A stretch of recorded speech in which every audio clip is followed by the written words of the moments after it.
Après la mort de son célèbre mari, le 3 octobre 2021, Dominique Tapie a décidé d'écrire un ouvrage sur lui. Il s'intitule Bernard, la fureur de vivre et paraîtra le 22 mars prochain aux éditions de l'Observatoire. Quand Bernard est mort, j'ai été emporté par une véritable tornade.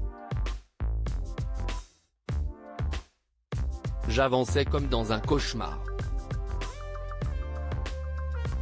Jean-Louis Borloo, qui était un grand ami de mon mari, m'a soufflé cette idée. Parce que ce serait une bonne thérapie, m'a-t-il dit, ce qui s'est avéré. Il pensait aussi que notre histoire d'amour intéresserait sûrement les gens. Et puis c'était le moyen pour moi de rétablir certaines vérités, explique-t-elle dans le nouveau numéro de Paris Match, dans les kiosques ce jeudi 16 mars et pour lequel elle apparaît en couverture.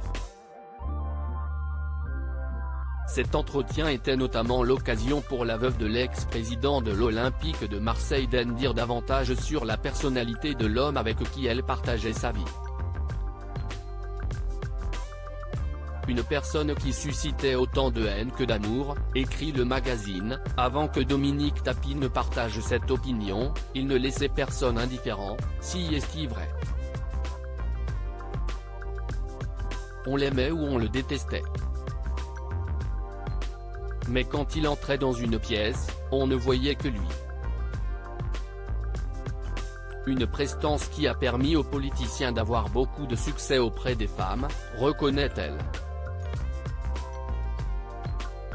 Mais elle avait sa technique bien à elle pour le détourner de toutes ses tentations. Je débarquais à l'improviste dans ses bureaux quand je sentais qu'il y en avait une qui s'approchait de trop près. Du piquant dans notre couple. Dominique Tapie précise également qu'il était, autant l'un que l'autre, très jaloux et exclusif. On était toujours sur le qui-vive, ce qui, je dois dire, mettait du piquant dans notre couple. Elle s'est notamment souvenue de ce jour où Bernard Tapie lui a fait une crise de jalousie, sous morphine et à 2 h du matin, il a quand même réussi à faire une scène au médecin. « Qu'est-ce ce que tu fous là toi ? J'ai bien vu que tu tournais autour de ma femme. »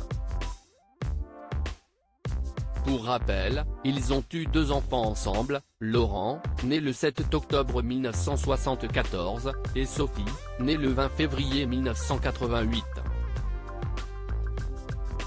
Ils s'étaient dit oui le 23 mai 1987, au cours d'un somptueux mariage organisé à Corfou, en Grèce. L'intégralité de l'interview de Dominique Tapie est à retrouver dans Paris Match, numéro du 16 mars 2023.